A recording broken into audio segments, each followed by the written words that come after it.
Welcome to Al Hadi Foundation School.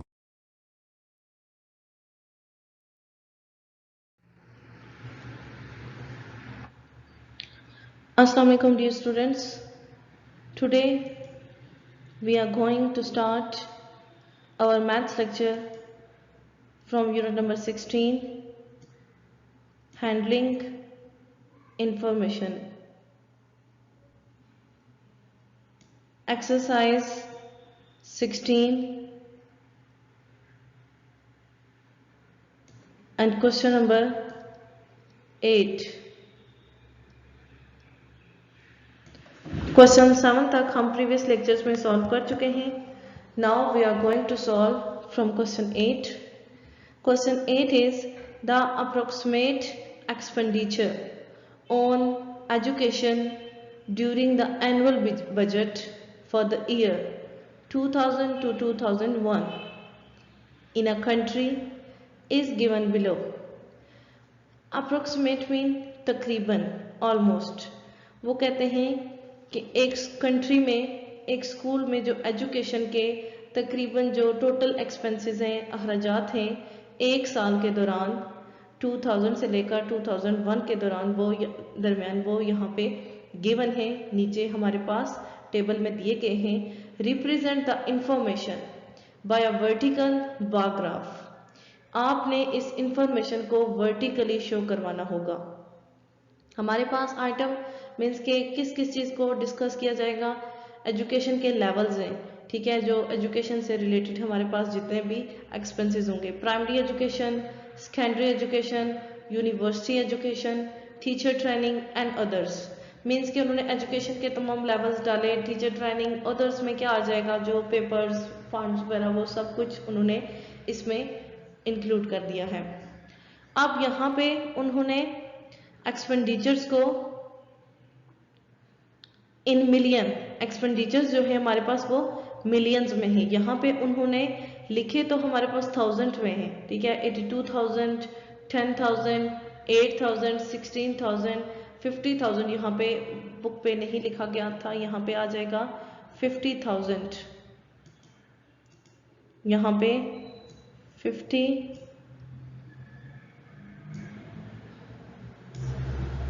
या फिर आप यहाँ पे, हम यहाँ पे 50,000 नहीं लिखेंगे क्योंकि हमें पता है कि ये तमाम नंबर्स मिलियन में है.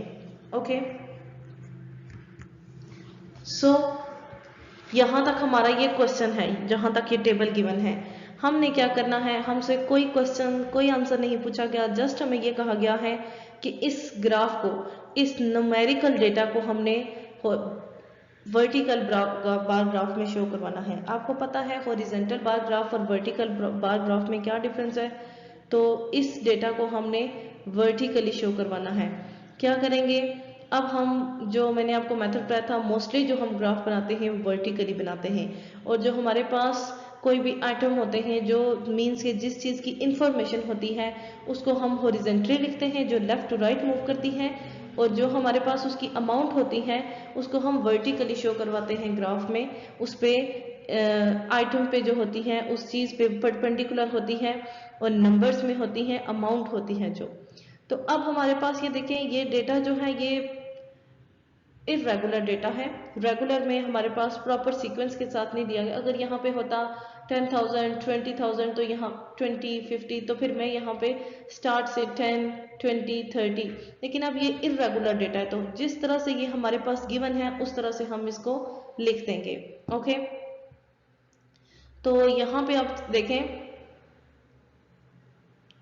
हमने फर्स्ट ऑफ ऑल आइटम्स के ब्लॉक्स फिक्स कर लिए. Primary, secondary, university, teachers and others, ठीक है. ये हमने सारे फिक्स कर लिए कि इनसे रिलेटेड जो भी अमाउंट होगी वो हमने इनके ऊपर शो करवानी है. नंबर्स को हमने किस तरह से शो कराना है, उसी तरह से जिस तरह से वर्टिकली लिखें. आप लिख दें 50, 1600, 8000, 10,000, 82,000. माइंड इट कि ये जो हमारे पास नंबर्स हैं, ये तमाम नंबर्स मिलियंस में हैं. ये भी हमारे पास नंबर मिलियन में है, ये भी 8 मिलियन, 16 एंड 50 मिलियन, इस तरह से हैं. जस्ट हमारे पास ये नंबर लिखे शॉर्टेज में गई है, लेकिन यहाँ पे उनका यूनिट बता दिया गया है कि ये मिलियंस में है. अब हमने इसकी अमाउंट भी लिख ली, आइटम्स भी लिख लिए। हमने चेक करना है कि किस एजुकेशन पे, एजुकेशन की किस फील्ड में, किस जगह सबसे ज़्यादा एक्सपेंसेस हो रहे हैं या उसमें कितने एक्सपेंसेस। फॉर एग्जांपल सबसे पहले है प्राइमरी एजुकेशन। प्राइमरी एजुकेशन में कितने एक्सपेंसेस थे, 82 मिलियन। तो हमने इसको कहाँ पे से बार ग्राफ को लेके जाना है, प्राइमरी यहाँ से स्टार्ट करके 0 से स्टार्ट करके 82 तक हमने इसको लेके जाना है।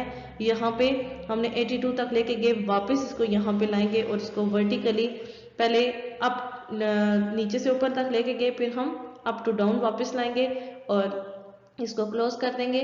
Next secondary education. Secondary education के जो एक्सपेंसेस थे वो थे 10 मिलियन। वो हमने इस तरह से करेंगे, कहाँ तक इसको लेके जाएंगे, 10 मिलियन के सामने तक हमारा बार ग्राफ जाएगा। यूनिवर्सिटी एजुकेशन उसके थे 8 मिलियन, तो ये हम 8 मिलियन तक लेके जाएंगे और इसके बार ग्राफ को 8 मिलियन तक हमें यहाँ पे आप स्केल में भी, वैसे जो आप नोटबुक पे क्वेश्चन सॉल्व करते हैं आपकी नोटबुक पे लर्निंग की मदद से आप वहाँ पे कर सकते हैं। मीन्स ये एक लाइन, दो लाइंस के बिटवीन में जितना डिस्टेंस होता है आप उतना ही डिस्टेंस एक नंबर में रख सकते हैं। इस तरह आपको ग्राफ बनाने में आसानी होगी। इसी तरह टीचर्स ट्रेनिंग में 16 मिलियन, तो आप इसको यहाँ पे 16 मिलियन तक लेके जाएंगे। एंड अदर्स में सबसे शॉर्टेज यहाँ पे 50। अब यहाँ पे देखें आप नंबर्स, ये याद रखना है यहाँ पे नंबर बेशक यहाँ पे थाउजेंड्स में लिखे हुए हैं, हंड्रेड्स में लिखे हुए हैं, लेकिन यहाँ पे बताया गया है कि ये तमाम नंबर्स मिलियंस में हैं। हमें ये कहा गया था कि गिवन टेबल में जो हमारे पास न्यूमेरिकल डेटा है उसको आप ग्राफ में शो करें। हमने वो डेटा ग्राफ में शो करवा दिया है। Question 8 is completed. In fact unit number 16 exercise 16 is completed. Next हमारे पास इस यूनिट के एमसीक्यूज रहते हैं, हम उनको सॉल्व करते हैं।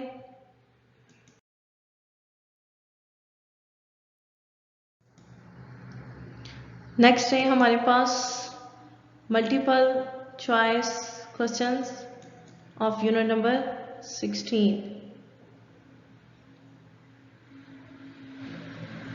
Select the correct answer from the given options. अब आपके पास स्टेटमेंट्स होंगी, स्टेटमेंट से रिलेटेड कुछ एमसीक्यूज होंगे, मल्टीपल चॉइसेस होंगी। You have to choose which one is true and which one is false.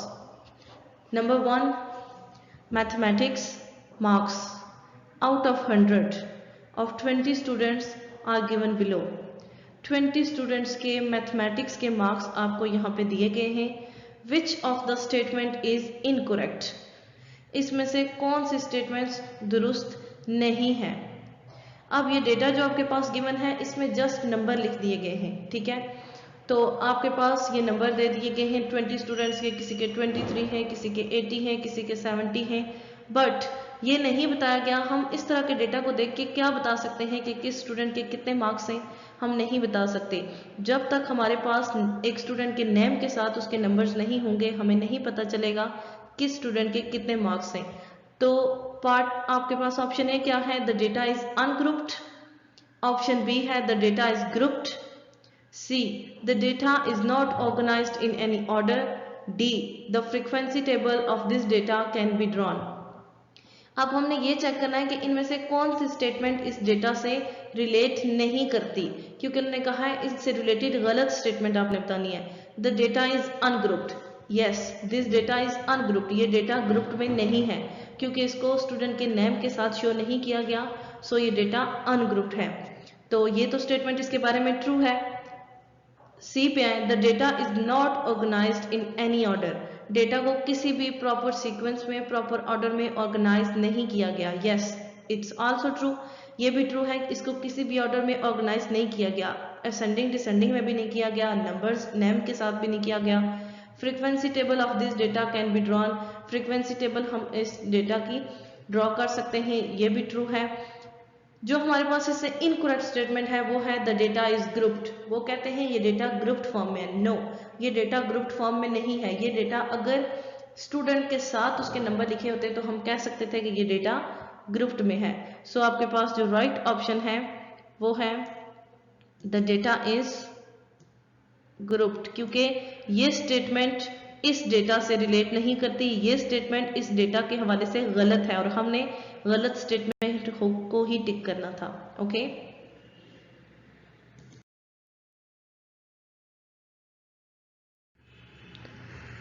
Next है हमारे पास number 2, the pictograph below shows the number of toys manufactured in a factory each year from 2013 to 2016।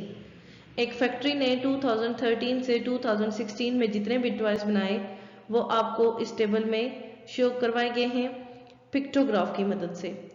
हमने बताना क्या है, which of the following statement is incorrect, इस graph से related कौन सी स्टेटमेंट दुरुस्त नहीं है।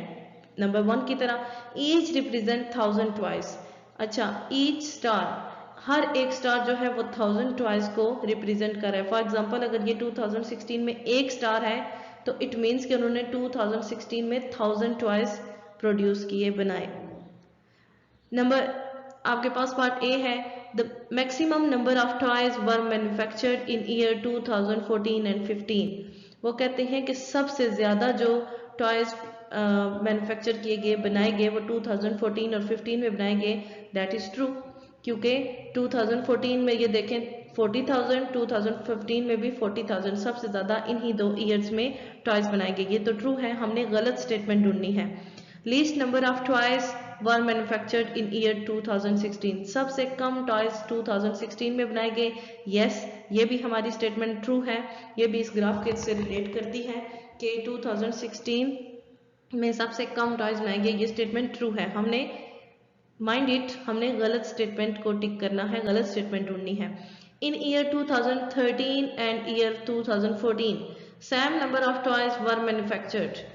क्या वो कहते हैं 2013 और 2015 में same number of toys produce किए गए, मैन्युफैक्चर किए गए। देखें 2013 में 3 स्टार्स हैं, इट मीन्स कि 2013 में 3000 टॉयज बनाए गए और 2015 में 4000। सो ये इक्वल नहीं है, तो हमें वो गलत स्टेटमेंट मिल चुकी है। सी इज ट्रू, क्योंकि ये जो स्टेटमेंट है वो इस ग्राफ के हवाले से गलत है। 2013 और 2015 में same number of toys produce नहीं किए गए। नेक्स्ट जो आपके पास 2016 डी है, 3000 toys were manufactured in year 2013। 2013 में 3000 टॉयज मैन्युफैक्चर किए गए, ये भी ट्रू है। गलत हमारे पास स्टेटमेंट सी थी जिसको हमने टिक किया है। नंबर 3, अ बार ग्राफ में बी वर्टिकल और हॉरिजॉन्टल। जो बार ग्राफ होता है वो वर्टिकली और हॉरिजॉन्टल दोनों में हो सकता है। यस, ये स्टेटमेंट तो हमें पता है कि ये ट्रू है, इसके लिए हमें ऑप्शंस भी देखने की जरूरत नहीं है। ये 100% ट्रू है कि जो बार ग्राफ होता है वो वर्टिकली हॉरिजॉन्टल दोनों में हो सकता है। So this statement is true. False नहीं है, सर्कुलर भी नहीं है, वर्टिकल और horizontal but of same width and height. इसके लिए ऑप्शन ए ट्रू है। Number 4, a graph gives instant example. फौरन से, जल्दी से, visual information about the changes that take place in a particular situation in everyday life as compared to a written table। वो कहते हैं जो ग्राफ होता है वो हमें रिटन टेबल की निस्बत जो रोज़मर्रा की ज़िंदगी में हमारे जो खुसूसी जो हालात होते हैं, पर्टिकुलर सिचुएशन, किसी भी मखसूस वक्त में जो इंफॉर्मेशन चेंज होती है टाइम टू टाइम, वो जो चेंज होती है वो रिटन टेबल की निस्बत ग्राफ टेबल की मदद से जल्दी हम वहां से चेक कर सकते हैं, उसकी रिप्रेजेंटेशन हमें जल्दी समझ आ जाती है। तो आपके पास इसका आंसर क्या है? Graph can not give numeric presentation. Graph numeric presentation नहीं देते, ये तो गलत है। Graphs are just used for presenting information. Graph सिर्फ इंफॉर्मेशन को प्रेजेंट करने के लिए यूज होते हैं। ये भी फॉल्स है, क्योंकि प्रेजेंट करने के साथ साथ हम वहां से चेक भी कर सकते हैं कि किस टाइम में क्या कौन सा काम हुआ और कितना हुआ। C true. D, graphs can not give information about everyday life. Graph रोजमर्रा की जिंदगी के हवाले से इंफॉर्मेशन नहीं दे सकते। आपके पास जो ट्रू ऑप्शन है वो है सी, जिसमें आपके पास है ट्रू, क्योंकि आपको कहा गया था कि बार ग्राफ जो होते हैं वो रिटन टेबल की निस्बत जल्दी आपको समझने में मदद करते हैं। Yes, this is true. जो आपके पास ग्राफ्स होते हैं, बार ग्राफ्स, वर्टिकली, हॉरिजेंटली, उनकी मदद से आप जो रिटर्न फॉर्म में आपके पास डेटा होता है कि इस दिन को ये काम हुआ, आप ग्राफ से जल्दी समझ जाते हैं। नंबर 5,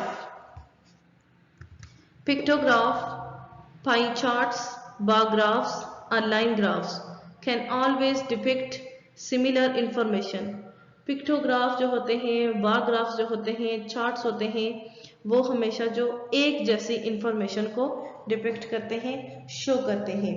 तो आपके पास फॉर एग्जाम्पल अगर पिक्टोग्राफ, वो कहते हैं कि जो पिक्टोग्राफ होता है या फिर बार ग्राफ होता है, उसमें आप एक ही तरीके से हमेशा इंफॉर्मेशन को शो करते हैं। तो ये तो ट्रू है हमारे पास, क्योंकि आप हमेशा पिक्टोग्राफ में भी देखिए हमारे पास मेथड एक ही है, एक तरफ हम नंबर्स लिखते हैं, दूसरी तरफ पिक्चर्स।